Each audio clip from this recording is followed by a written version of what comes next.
These guys are ridiculous. These guys are ridiculous. Now, how about them damn Celtics? And we are back with another episode of How About Them Celtics. Sam and I are here recording in the early hours of Sunday, October 8th, technically. Celtics play today. They do play today. We're recording at midnight, and you're seeing this at 5 a.m., so I got to have the speed on my side for editing purposes. But we were getting going. We have plenty of Celtics stuff to talk about, and since, again, it is midnight, we're just going to get right into the Celtics stuff. Yeah. No intro, no crap for you guys today. Really, we don't Sam really have mentioned, anything. No. As I mentioned at the start of the show, the Celtics play today. They play the 76ers at 6 p.m. Eastern time at TD Garden. The Celtics are back on the hardwood at TD Garden tonight. I couldn't be more excited. I know Sam is amped as well. There's only so much you can preview for a first preseason game, but we're going to do just that for you. We're going to try to preview the game, talk about what we want to see, talk about what we're looking forward to. And so I'll just start with this. I mean, before we get into what we want to see, Sammy said it. We're back. We're back. Like This is pretty fantastic. I don't want to say it's Christmas because I think that should be reserved for opening night. Yeah, but maybe this is like your birthday.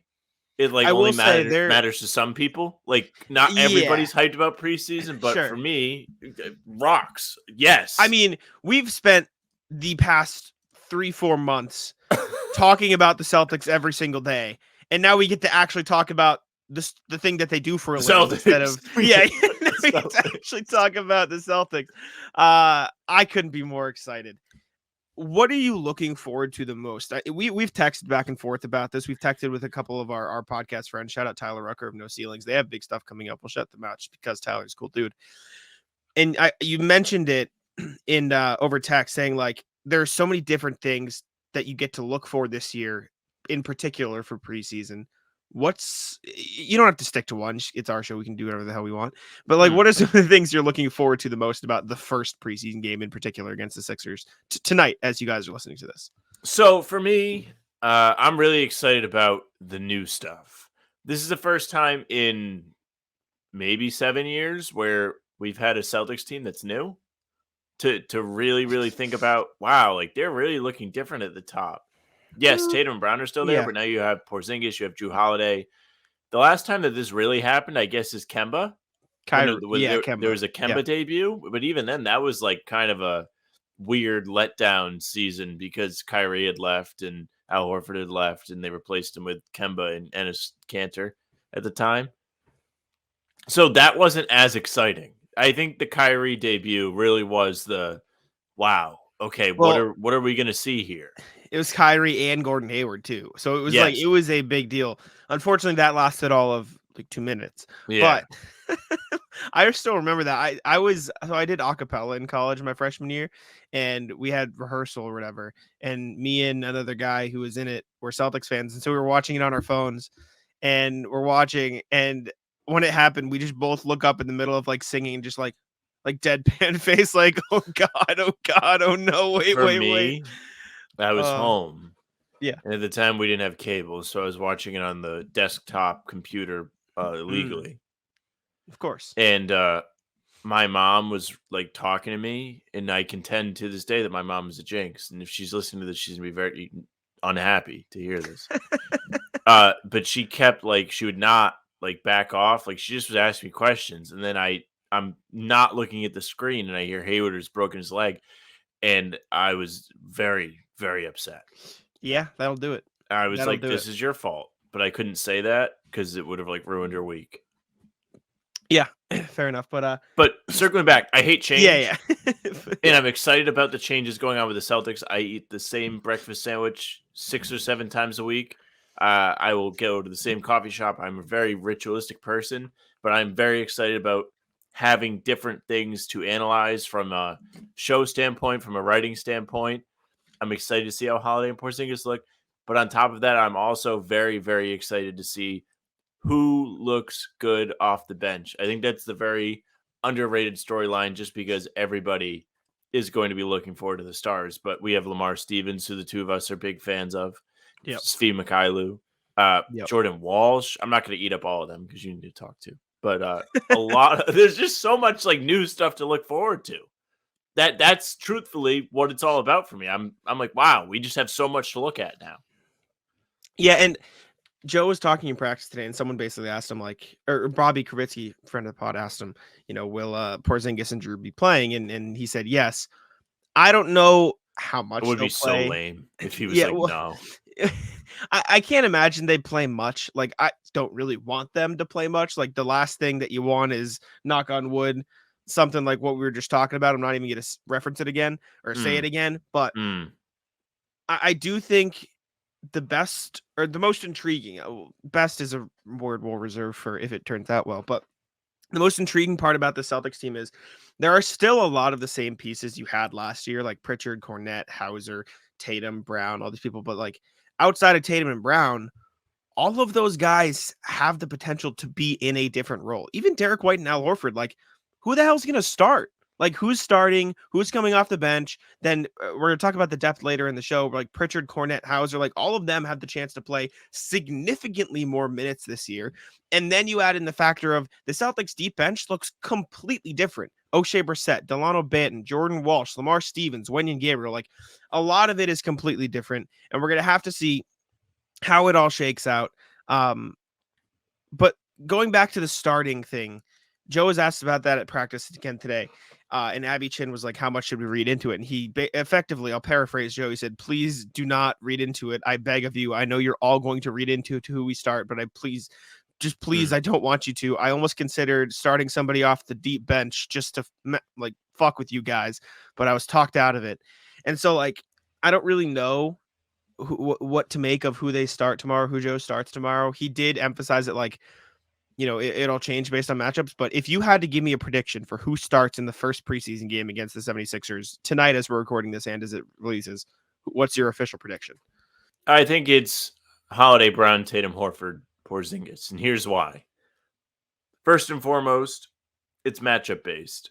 I think it makes the most sense if you're going to play the Philadelphia 76ers to start Al Horford. He has traditionally played very well against Embiid. Not that really literally anybody cares today, but yeah, in a real game against Philly, he will probably get the start. I also think there's a continuity thing with that where we just have not seen Horford come off the bench for the Celtics. It just hasn't happened. I can't really fathom it until it does happen. So until then, Derek White will be my guy coming off the bench. I don't necessarily know how great that is either because, again, last year when he came off the bench, or just traditionally as a Celtic, he has not been that great off the bench. Now, there is circumstance to that. We've talked about it before where it's tough to get in the rhythm when you're not always coming off the bench and you're sometimes starting and your minutes aren't there consistently. Of course, it's tough, but Derek White, the starter, was for real last year. So Joe has a really tough decision on his hands. I'm not sure what he's going to end up doing long term. But if you're asking me for the Philly game today, October 8th, it's going to be Horford. I hope I'm not just babbling like an idiot. What if we get a Horford's not going to play because it's the first night back to back? No, I think everybody will play. I think if anything, they'll bench a lot of people in the second game. Again, somebody asked Joe about that, and he was like, everyone's available tomorrow and we'll figure it out from there. So I assume they'll give some people some run. But I would agree with you, especially against a team like the Sixers, that Horford would start. Not that I don't like, I do think there could be some benefit to getting KP some run guarding those guys. I don't think he's as effective as Horford, just traditionally speaking. But if you look at it purely matchup based, outside of the fact that Horford is the best Embiid defender, which he is, like Harden and Maxey, Jrue and Derek, Tobias Harris and PJ Tucker, the Jays, like that makes sense because the Sixers only run one big. So it makes sense for the Celtics to do the same. But I do think having Horford out there would be the most valuable. And then if anything, but then that puts Porzingis in a weird position though. And we're really breaking down a first preseason game, and we're doing this because I so desperately want to talk about actual basketball again that I don't care that it's a preseason game. Well, I think it's important too, truthfully. No, I agree. Well, I'm talking defensively speaking. You put Horford on Embiid, right?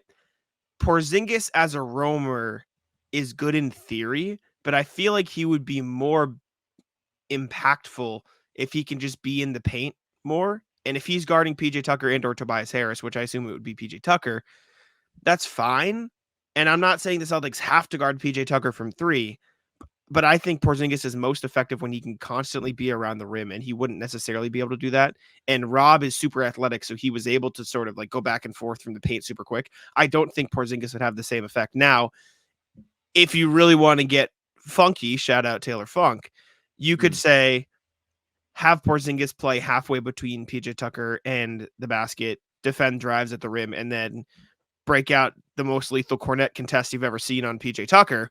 You could convince me of doing something real fun, but I do wonder how the Celtics are going to roll out the defense. Like, is Horford going to be on PJ Tucker instead? Is Porzingis just going to sort of play that roamer role? Like, what are they going to do? Are they going to switch? Are they going to drop? Because Porzingis is great in the drop. Like, I am curious to see how they run the defense with 2 bigs against 1 big lineups. I'm just so happy. Can you tell I'm happy basketball's back? And I'm like analyzing. I'm happy too. This is phenomenal. Now, this is why I had a big smirk on my face. So as you said, the Kornet contest, I thought to myself, I wonder if guys will ever adjust the Kornet contest where they see it coming and then they whip the ball at the guy's hand so it's a goaltend.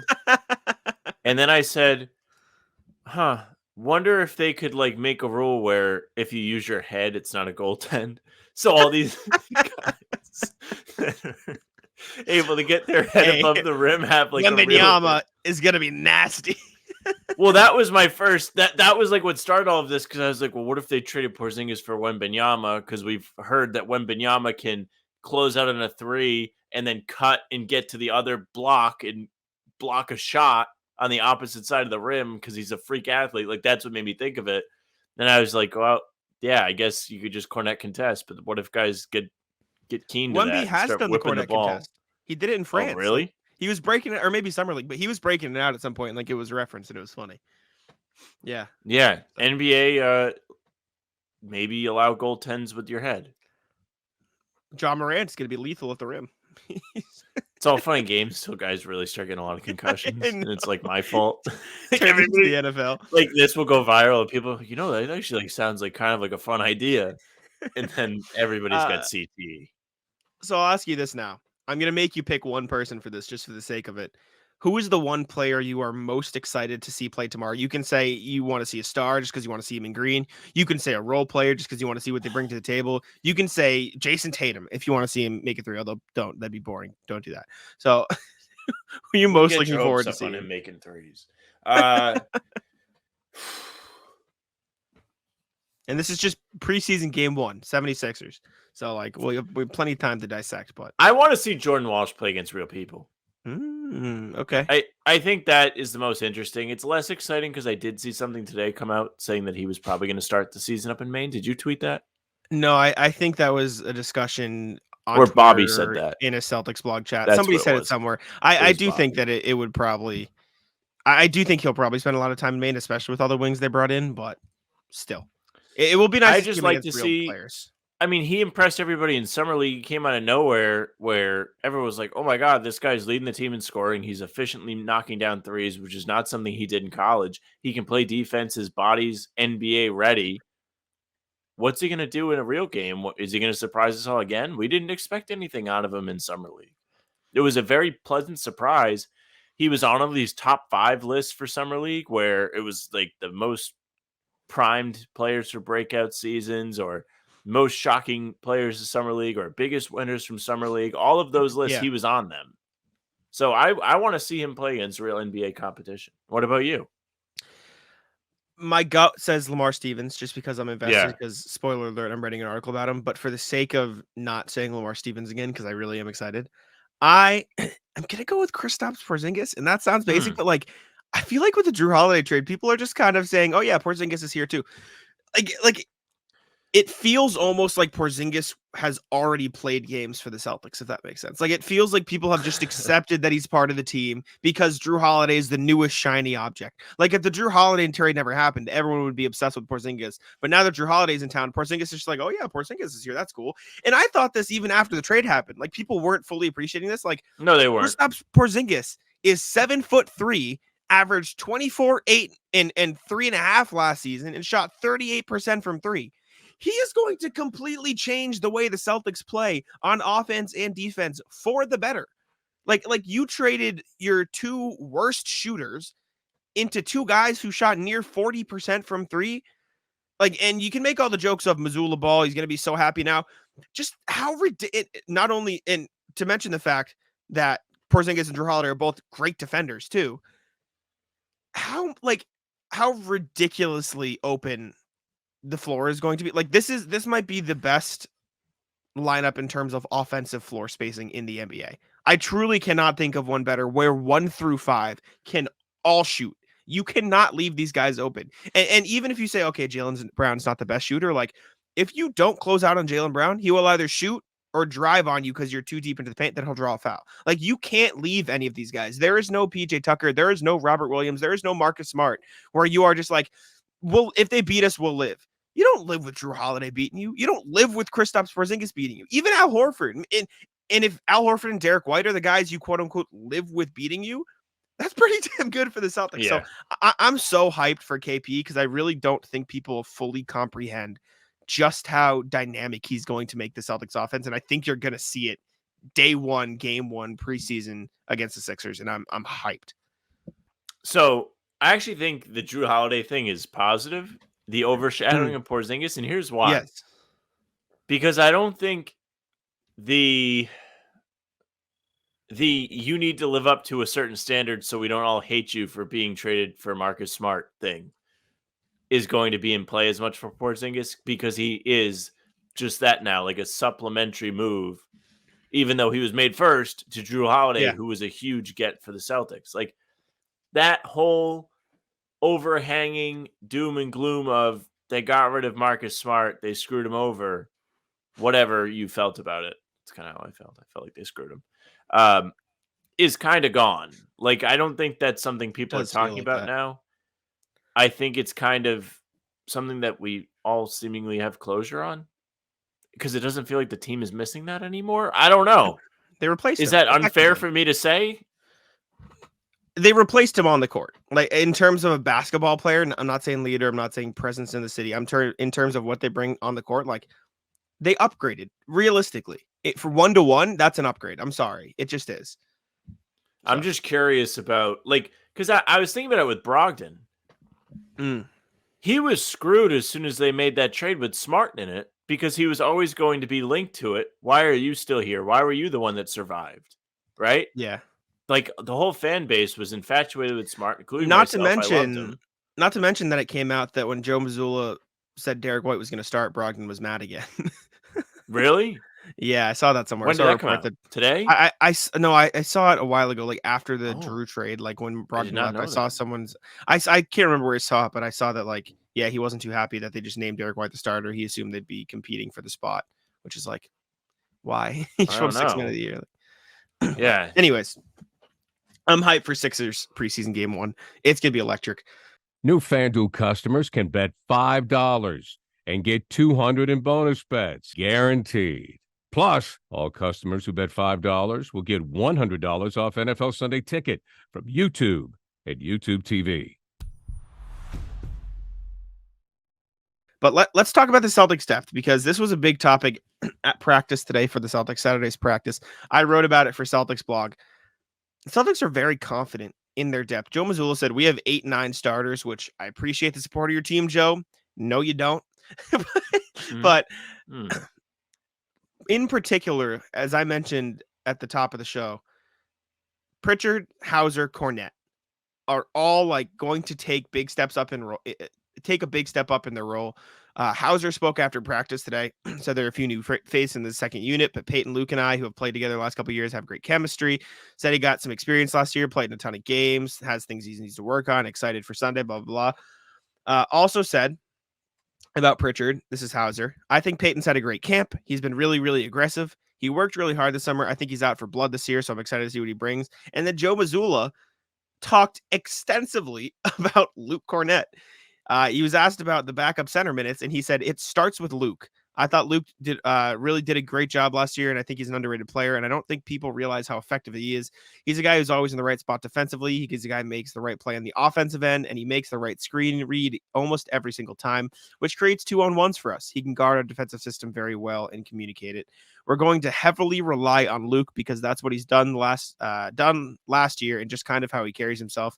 And then the preseason breeds opportunity from the other guys to see who can fall along those lines of what Luke does for us. So Mazzulla's all in on Luke Kornet. And yeah, those famous I'm last words. Excited. No, I think Luke Kornet's really good. I like him too.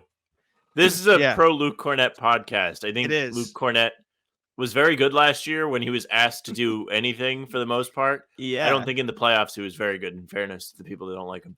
But did he play in the playoffs? I think he had a few stints there, and it was just like really, really bad runs against the Celtics when he got out there. But I thought Kornet, for the most part, did everything he could have done for the Celtics last year.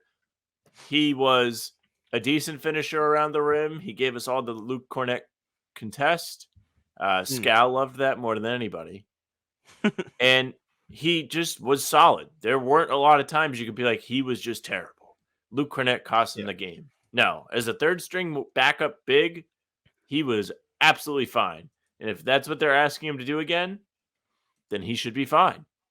It's when the playoffs roll around, you might be like, oh, he hasn't done this. What do we all expect?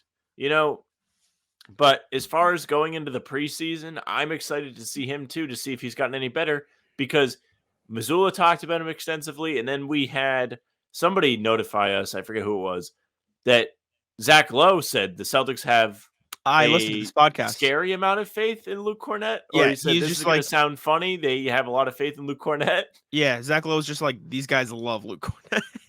Yeah, they love him. I mean, Brad Stevens' only Twitter is still Luke Kornet.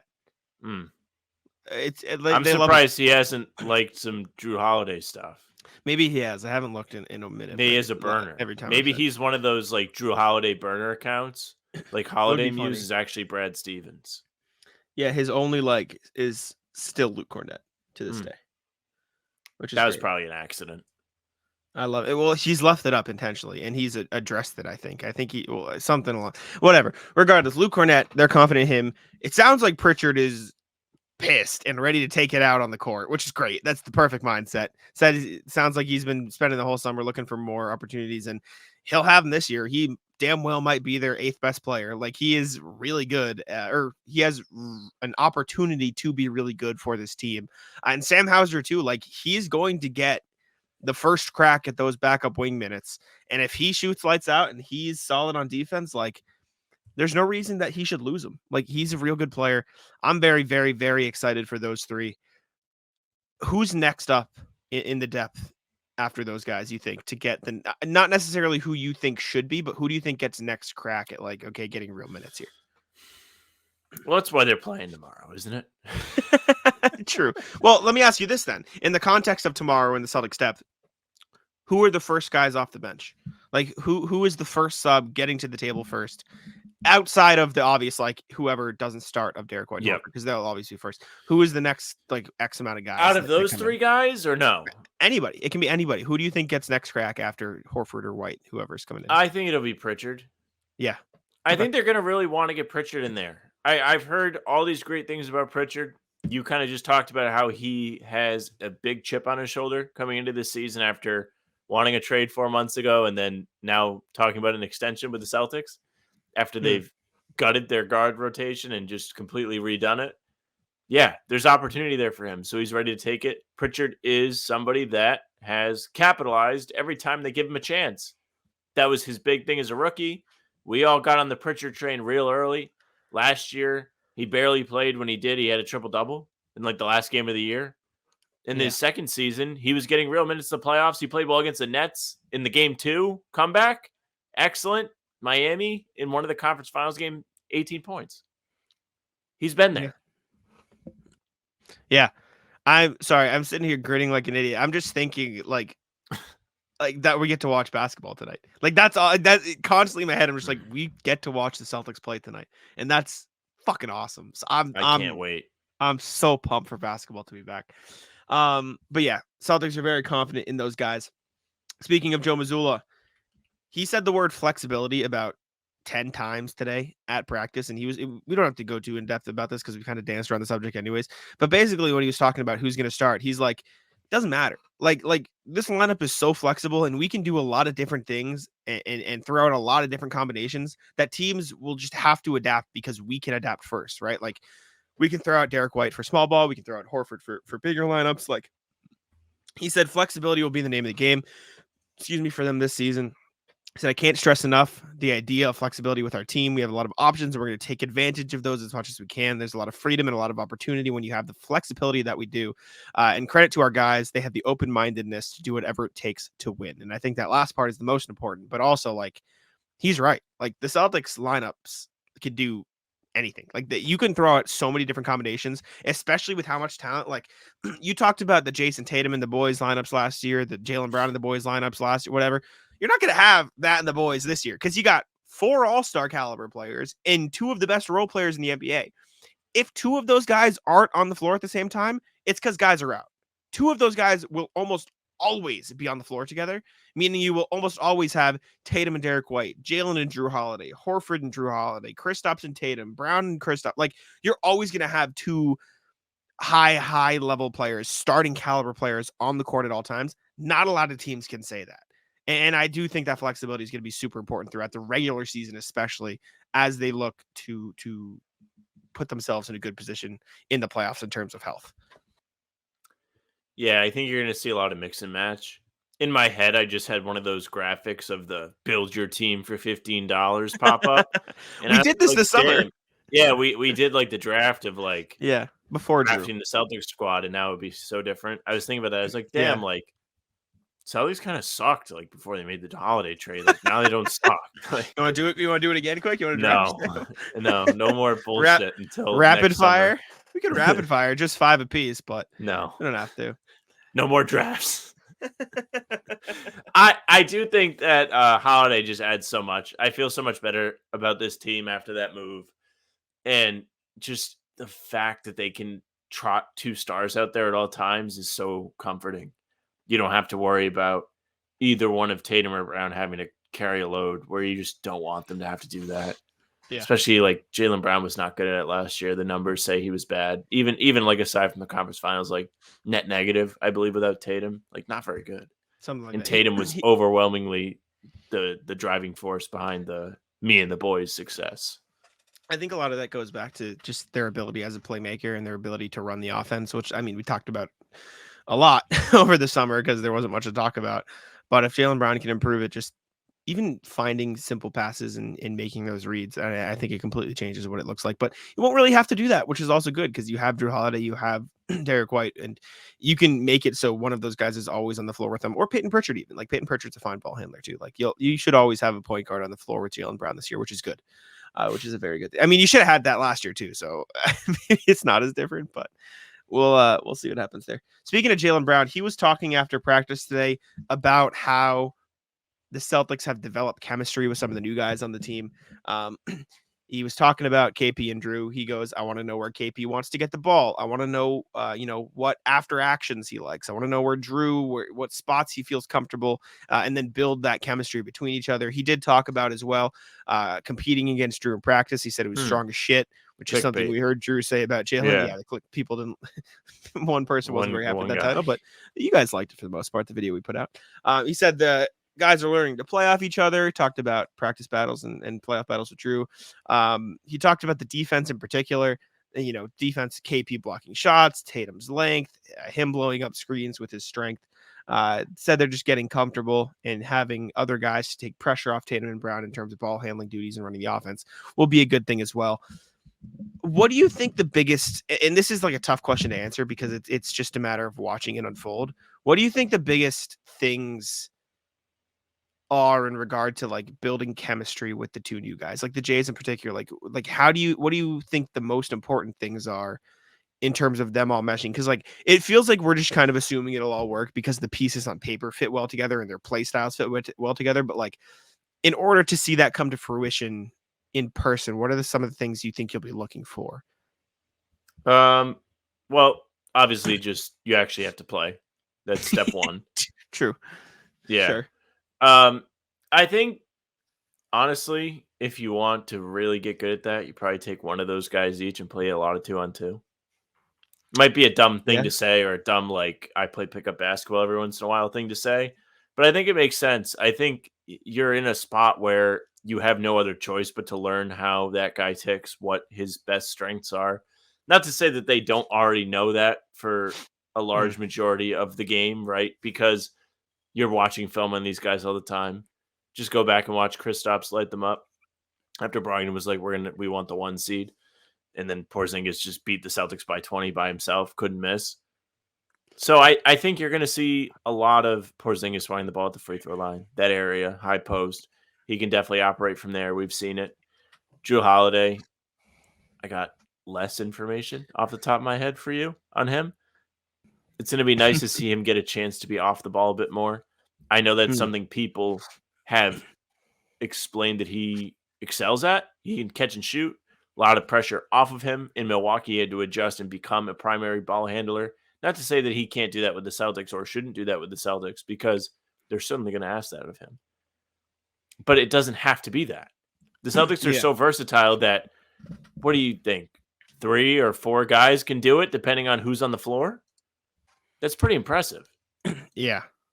I think the biggest thing for me is making sure that you avoid what happened with Brogdon, with Jrue and Porzingis. And what I mean by that is we talked a lot of the summer, like I was down on Brogdon because they turned him into this guy who was leading the offense in Indiana.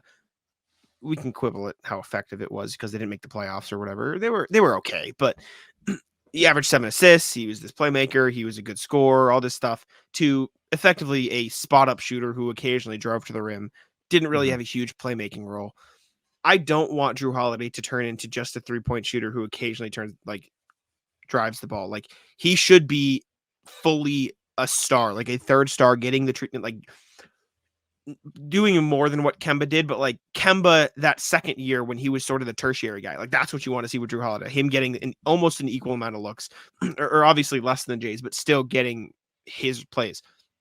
More importantly, I would argue, because Jrue is such a good spot up shooter and he's such a good playmaker that he'll find that role.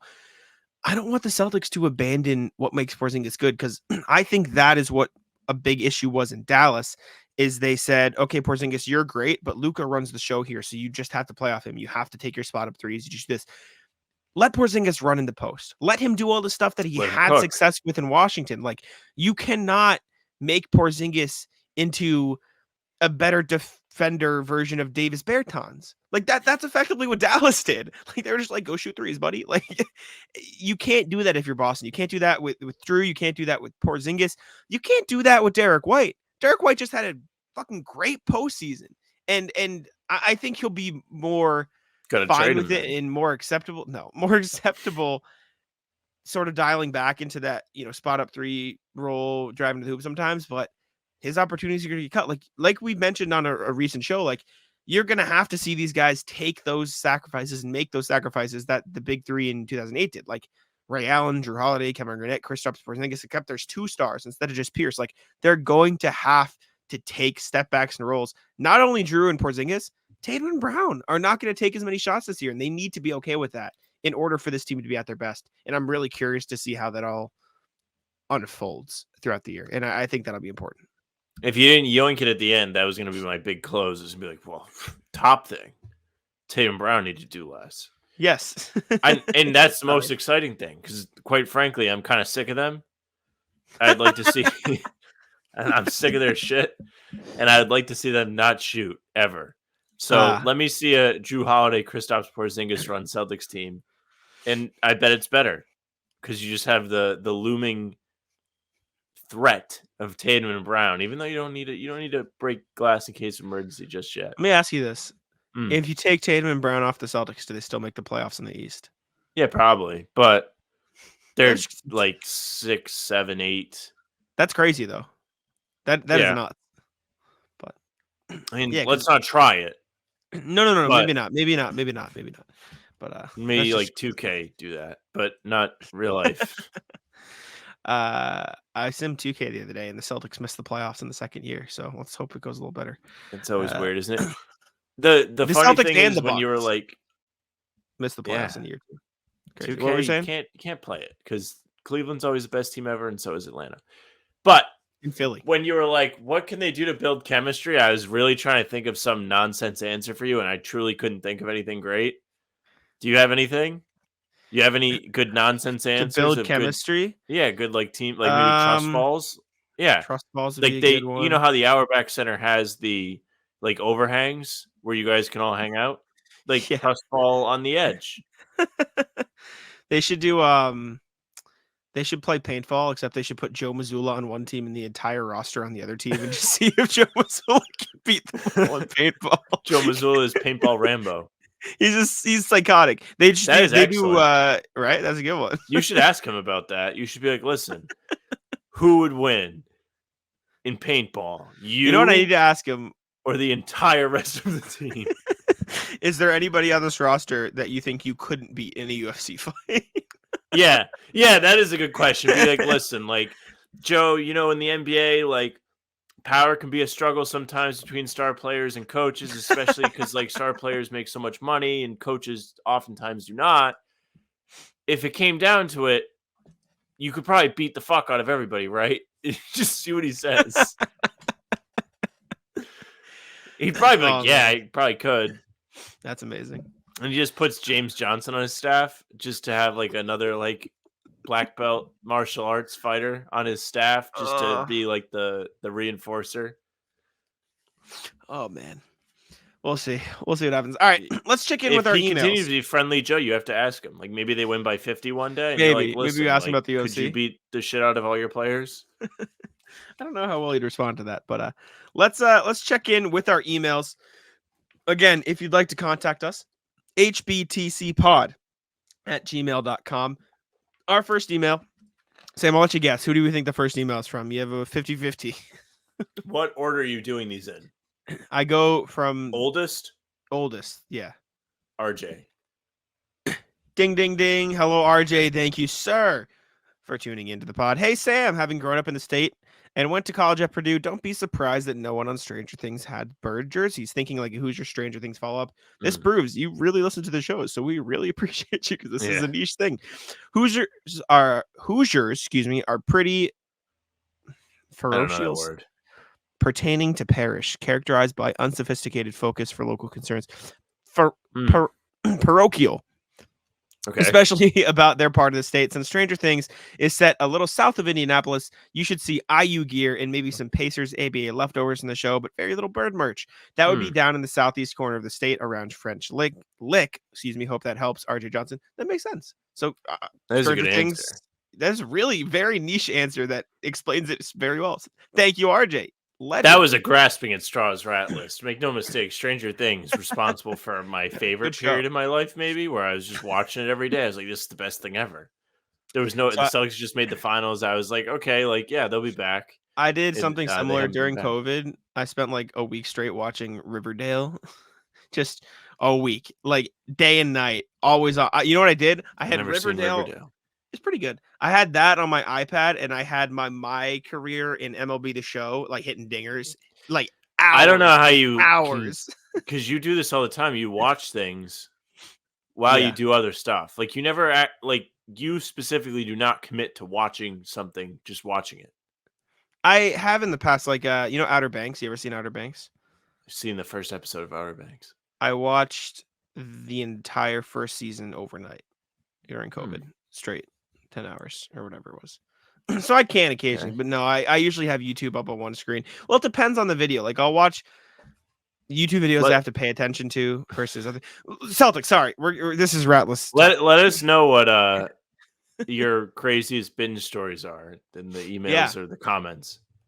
Please do. I watched the entire first season of Dexter in one day for like a school project. That's such for a school project. Yeah, they had forensics at my high school, and they were like, "Go watch like a crime show," and I was like, "Okay." And you binged it. Good show. I watched all of it. Yeah, very good show. RJ, Celtics family reunion. Morning, guys. With the blast email going out to past Celtics to visit the team, who would you like to see, quote, walking through the door? Not only the big names either. For me, I'd love to see some of the secondary guys from the 80s teams like Jerry Sichting, go Boilers, Gerald Henderson, C-Sting, thank you very much. Go Boilers, I took a stab. Gerald Henderson and Greg Kite. Going back to the 70s teams, Kevin Stakem, Jim Ard, and Jeff Judkins. Even get some Dark Ages guys like D. Brown, Eric Williams, Greg Minor. Heck, put out the call to guys like Greg Stiesma too. If it's a family reunion, invite all the cousins and uncles. Be well, RJ. We kind of mentioned this last pod briefly. I said Brandon Bass is my guy, and Evan Turner, obviously, and maybe Shane Larkin. So some guys from like the early 2010s eras when we started like fully watching. I know you did. Tice. Yeah. Number one answer. Good answer. Kyrie. Yikes. Oh God. Maybe not. But Eddie House and Leon Poe were at practice again today, so there people are around. Pierce too. Pierce was there again. Eddie House and Leon Poe all there. Well, Eddie House and Leon Poe like kind of work for the team. No, they're still there. That's being made too much of a big deal. I saw somebody talk about this, and I was like, you know what? Actually, very good point. Pierce is like the only one. It's like, whatever. Okay. Sam Cassell's there too. No, I'm just kidding. Philip, last email for today. Playoff minutes. Hey, fellas, I'm so hyped for the game tomorrow and was contemplating how amazing our top 6 rotation players are. Had me wondering what are the average number of minutes that a 6th, 7th ETC players get in the playoffs. I was guessing it falls off quickly. I wasn't able to find the answer, but it seems like it would tell us a lot about how the playoff matchups go. I would sincerely appreciate knowing this to help my ball IQ. Can you help? All the best, Phil. I can. This is a you question. I can tell you. I mean, I'm just going to look at the Celtics basketball reference page and let you know how many minutes their 6th and 7th guys got last season. That's was going to be my go-to. How is that cheating? Off the top of my head, because I'm not a coward like Jack. He asked us to answer the question. I can give him an answer to the question. I can give him an actual, we'll guess and then we'll look, but we can give him an actual answer. I think your 6th man in the playoffs is 25 to 30. Past that, 7th is probably 15. And then 8 is 10 to 15, depending on the circumstances. Yeah, I'd probably go something similar, like 25, 15, 10. Yeah. Pretty rapid decline, but let's take a look.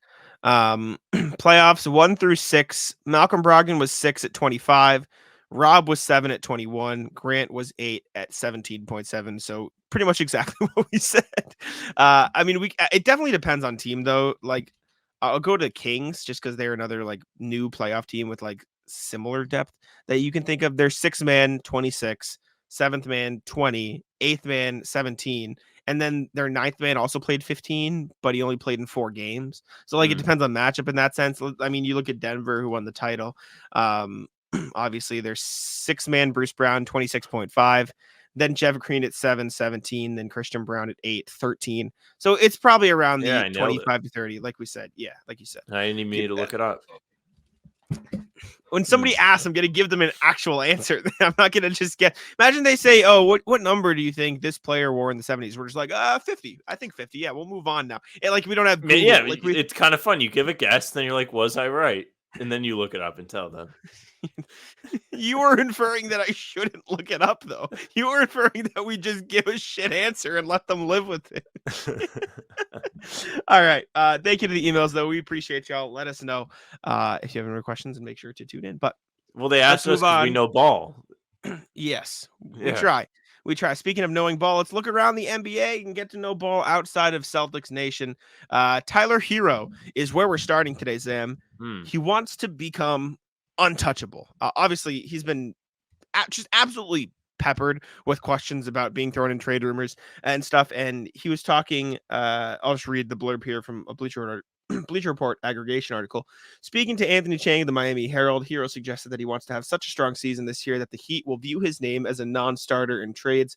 Honestly, this is a quote from Herro. Honestly, my goal this year is to get my name untouchable. That's my goal. At the end of the season, they won't want to trade me. That's my goal. Good for Herro.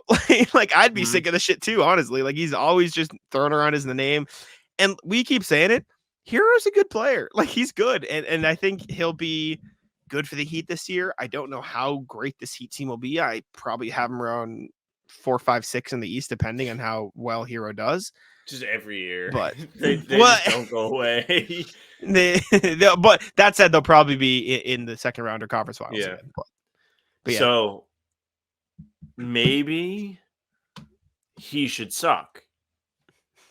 Why?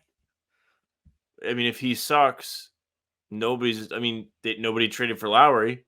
And they make about around the same money. Like nobody's gonna want to trade for him if he sucks. Yeah, then the Heat probably also should not play him. Well, he becomes untouchable from a different side, and he still collects a check, and he gets to live in Miami. Not before they just trade him to the Jazz. He said, "Get out of here. We'll take Kelly Olynyk and Jordan Clarkson back." No, I truly think this is good for him. Like maybe this is the best way we've seen anybody handle his situation. Maybe not, because a lot of guys will just be like, "It's the business" and move on. But he did say that. I think he's using it to motivate himself to get better, even though he's already good. And it's so true. If you're nasty, they're not going to want to trade you. If he truthfully does not want to be in trade rumors, play above the value of your contract, because then they won't want to trade you. I guarantee you that's how 75% of the front offices will look at this. Is he worth what he's getting paid in the new CBA with the cap? Yes or no? If yes, not going to look to get rid of him. Can we use that $30 million better with somebody else that we could trade for? Maybe. Let's look. That's how it's going to go. Simple as that. We'll see, but I guarantee you this time next year we're going to be talking about, will the Heat trade Tyler Herro for this player? Sorry, Tyler. It's just going to happen. Yeah. Speaking of trades, either suck or be better than your money. No in between. Speaking of trades, the Knicks reportedly checked in on a Zion Williamson trade this summer. This is per Mark Berman, formerly of the New York Post.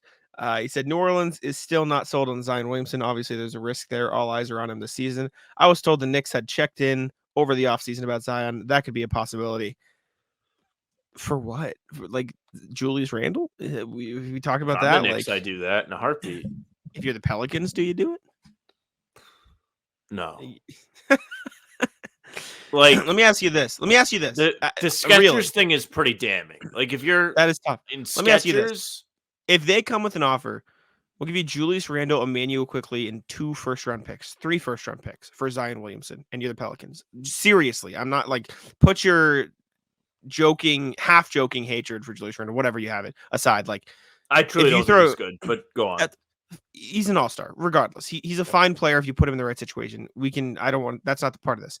Randall quickly, let's say 2 first-round picks and a swap for Zion. If you're the Pelicans with Brandon Ingram, CJ McCollum, Trey Murphy, all these guys, like genuinely, would you consider that? Yeah, I think quickly gives you another ball handler, which is something I think in New Orleans you could use. I think Randall is a worse version of Zion.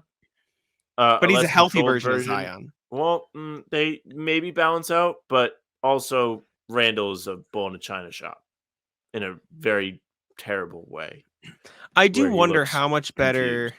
I wonder how much better Randall could be with a lineup that spaces the floor better, like without Mitchell Robinson, with the guy. Like, I don't know.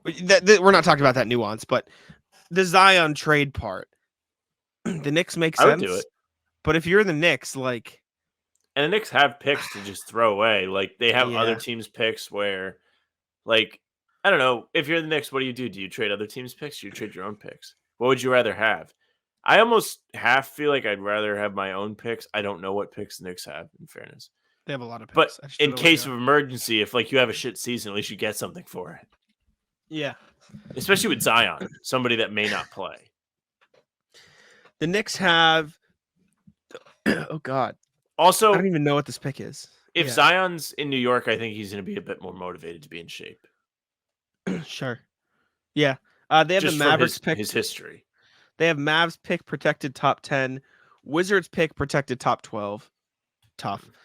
What is that? Wizards pick is interesting though. What does it go to? First round pick protected top.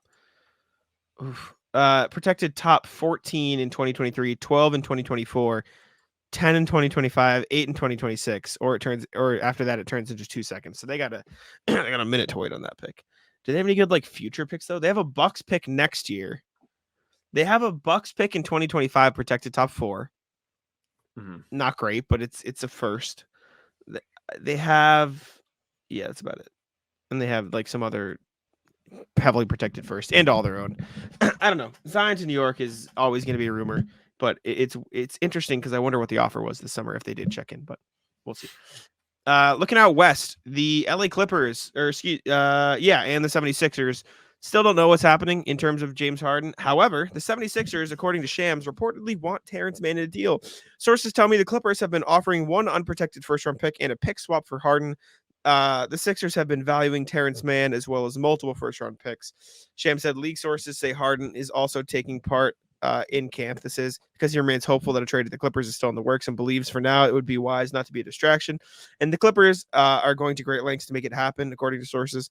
Sources also say the Clippers have been talking to several teams about ways to move pick swaps for additional draft capital with the intention of bolstering their offer and getting a deal done. Is this happening? Do we care? No to the second one, probably, but do we think it'll happen before the start of the season? I care. Oh, yeah? Because I don't want him to get his way.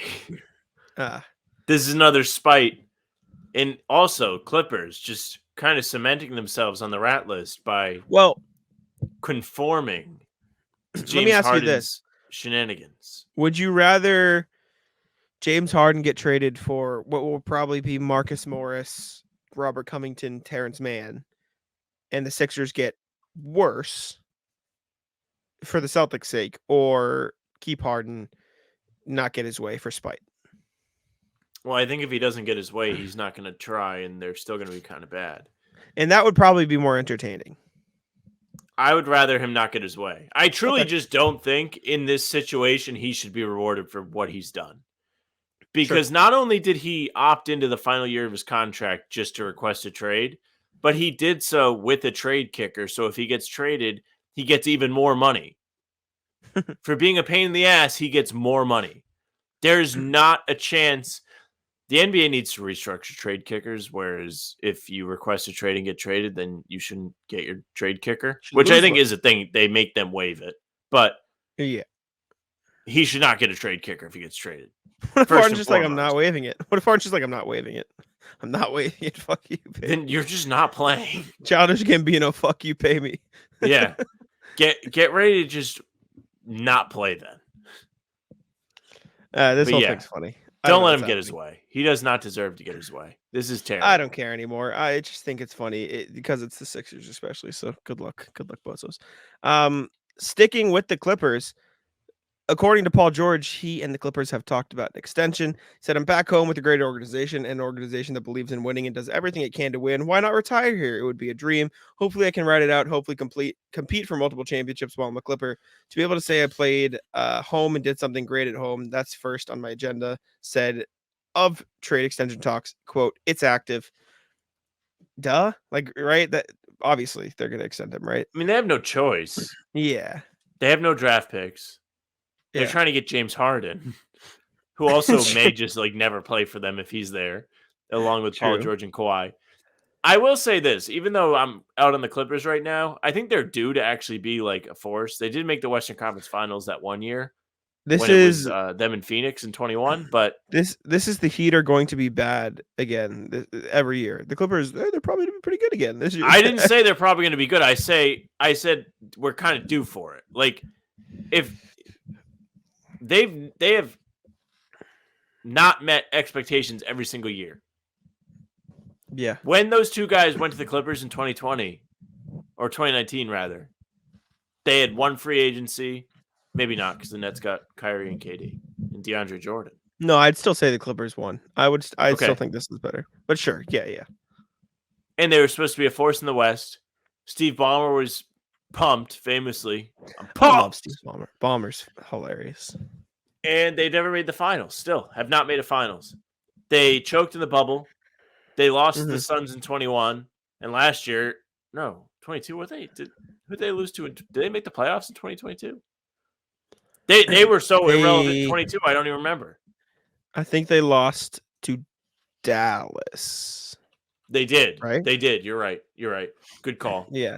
And then last year they lost in the second round, first round. They won one game. They lost to the Suns, right? Yeah. Yeah. In their defense, load management, all this stuff, they have also just gotten like maybe the worst injury luck possible. Maybe it's because their guys aren't used to playing. True. We'll see what happens. Maybe it's because their bodies aren't conditioned because they're never playing basketball. Kawhi and PG say they're playing this year, so we'll see what happens. All right, Sam. Who he play for? I got yes. 5 guys for you today. 5. All right. I'm just gonna get into it. Cody Zeller, Sam. Who he play for? Zeller. New Orleans. Yeah. Okay. Maybe we'll speed through him today. Maybe someone get him. Troy Brown Jr. Who he play for? Oof. Oh no. Hitter on the second one. I don't really know this one. Oh baby. Where did he play last year? I mean, you know where he played last year, right? He was on the Lakers last year. He was. Yep. Now where is he? Is he on the Bulls? No.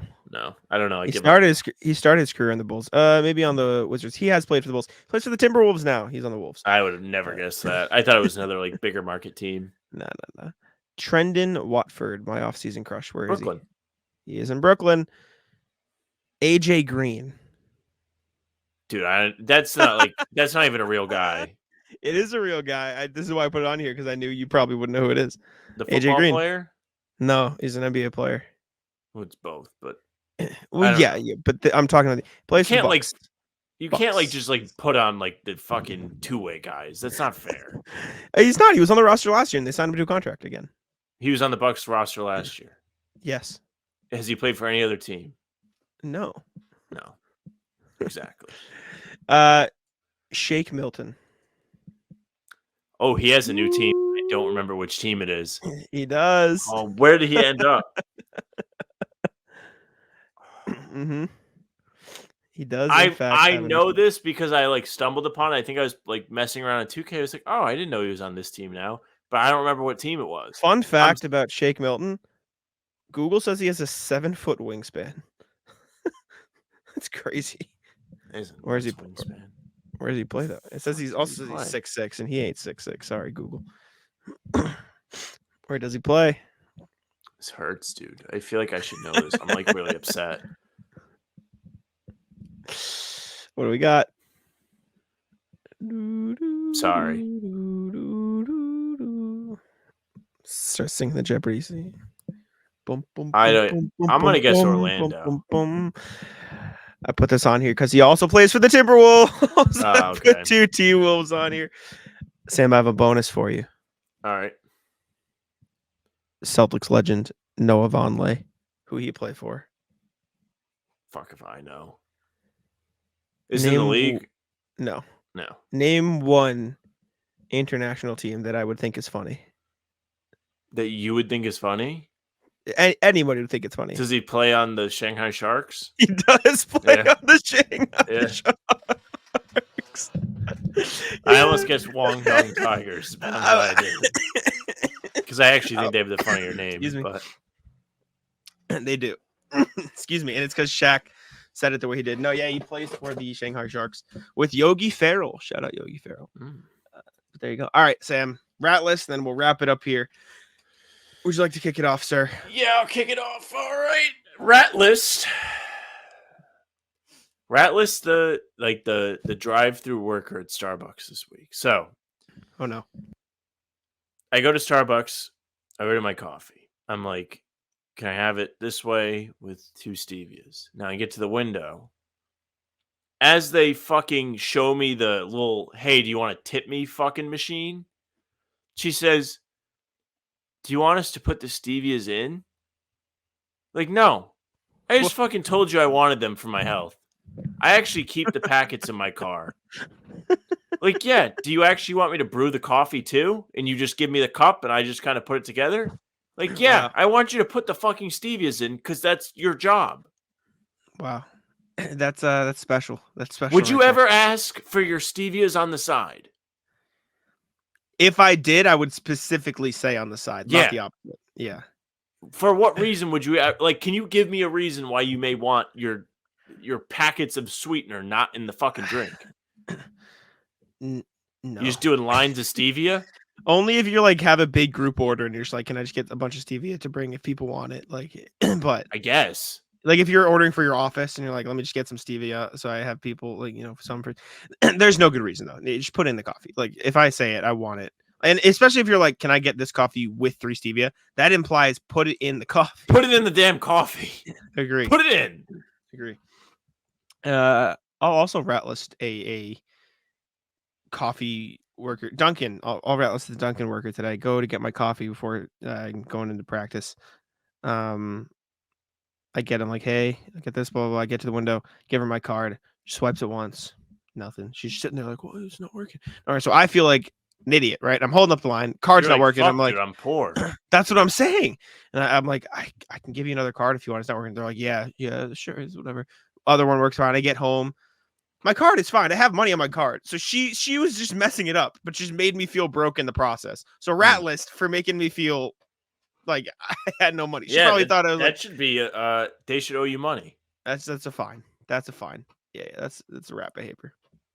Rat list people that don't know how to drive in rotaries. So today my family and I went. Yeah, we went to a show and we had to drive very far to go there. And there were rotaries on the way. Now I'm in preparation, knowing I have to do this show, trying to sleep on the way back. And I am jolted out of a near slumber by gas from my mom who was driving, which is unnecessary. But she is so dramatic when it comes to the driving. Sure. Because somebody like is just not driving. They're at a yield sign and they've stopped when there's nobody coming. It's the worst. And this went back into my argument earlier in the day where I was like, if I was in charge, I would scrap all the traffic laws and we'd start from scratch. Step 1, no stop signs, all yields.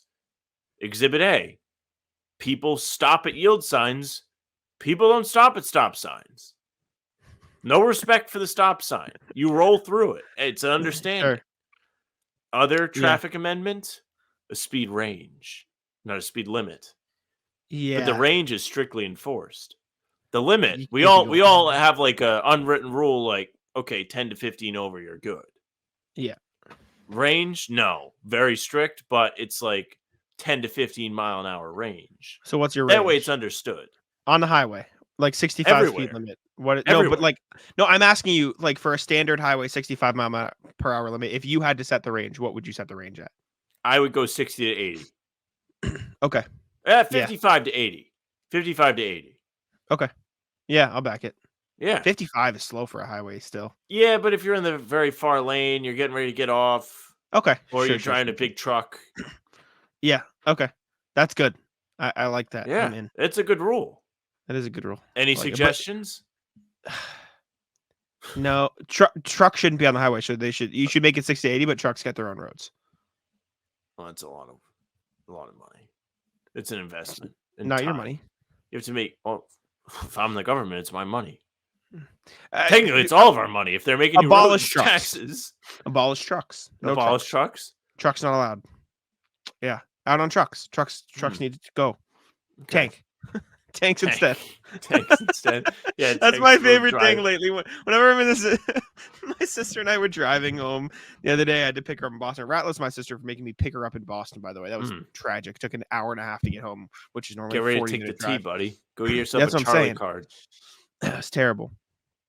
Yeah, the worst part is there's like a commuter rail stop 10 minutes from my house, and she's like, "Come pick me up. You're already in the city." I'm like, "I'm not really in the city, but sure." What was I saying? Oh, we were driving on the way home, and there's just a motorcycle like parked like halfway in the road, like it's in the breakdown lane, the equivalent. So it's there, so you just have to kind of squeeze right by. And I turned to my sister. My sister's like, "I want to hit it so bad," and I go, "You know what? Tank. That's where you need a tank." My girlfriend hates that. Why? It's great. She hates. We gotta hurt them. Teach them a lesson. That's kind of the point of the tank. Teach them a lesson. That's kind of the point. Drive back, talk shit, get hit. Drive shit, get hit. Rat list people who. So I gave somebody a space to merge today. My own fault. I'm stupid for being kind. Yeah, for trying to let somebody in. You're right. But tank. rather than going in where I tried to let them in. They sped up in the right lane and then just waited at the front of it. And by the time I got up there, I just fucking passed them. Like, brother, I gave you a spot to come in, and you're going to be a dick and try to speed by me in the other lane. Now you're causing more problems. Rat. It's the worst. Also, I was trying to get in to the right lane to get off my exit because I went over one too far because I got mixed up with the road sign. So it's my own fault. Dude is just on his phone driving full speed in the right lane. I just got no chance. He goes by me and he's just like down here like this. Or I'm like, dude, yeah, I've had my blinker on for 30 seconds. Like, sometimes fuck it off. happens. The worst. It's just a rat list motorcyclists that ride through traffic in between the lanes. Yeah. Like, that is like me in the car next to me. We should have a pole that comes out. Clothes on. Yeah, that's the worst. Cars who drive in the breakdown lane, also the worst. Fuck, you don't really see as often. I see the motorcycle people at least twice a week. Maybe that's a Rhode Island thing, but Massachusetts thing is if there's traffic and people are getting on and off the exits or whatever, or like not even like exits, but like they get on the highway coming off an exit, they'll just ride in the breakdown lane for a minute and be like, oh, you're getting past the traffic here. Just like fucking drive, dude. That's what I'm saying. Yeah. Couldn't agree with you more. Man, just drive. Give me some like good like just do it things. Like there's a problem that's actually like a real problem, but it's like just fucking get over it. Like, what the fuck? Why are you in traffic? You just drive. My first one's gross. The first thought I had was constipation. Just shit. Just go, dude. The first thing that came to my head. Oh man, what's another good one? Oh, traffic, just drive is probably the easiest. You're allergic, just eat it. Yeah. My mom actually believes that. Yeah? Yeah, like my girlfriend's allergic to cats, and she's like, just bring her over. Like, we'll ease her into it. Like, what? Even though I do think it's actually a thing to her credit, but I'm always like, okay. Henry, just stay awake, buddy. It's not that hard. Stay awake. I mean, we're doing it. It's 1 a.m. We're awake. Yeah, you tell me he can't stay awake? That loser, Henry. I love you, Henry. Someone's gonna come on this podcast. Yeah, we probably just made him like go into a ragdoll. What the hell? It's fun. Someone's gonna listen to this podcast for the first time and have no idea what we're talking about. Oh man, yeah. You what's the word? Lactose intolerant? Just drink milk, buddy. Just get better. Just do it, bro. Get used to it. Do it. All right, we'll wrap. I have other stuff, but I cannot share it. Yeah. All right. Well, thank y'all for tuning in to our delusional state as we talk about middle of the night, late night. How about them C's? We appreciate y'all. We are still amped that we get to watch Celtics basketball today. Celtics Sixers preseason game at 6 p.m. Eastern. And if you're a true fan of the show, you know the pre-games are back. We're back with the pre-games. 5:30. Should have said it at the top of the show, but true fans watch anyways. So if you're listening now, you'll see. 5:30 on the How About Them Celtics YouTube channel. We will be there for pregame. We appreciate y'all for tuning in. Subscribe to How About Them Celtics. Take a look at playback. Maybe we do the second game because it's an away game. Maybe we make that our playback debut to test the waters. But we will figure it out. Thank you for tuning in. Subscribe, leave a comment, all that good stuff. We appreciate you. Sam, get us out of here. I want to go to sleep.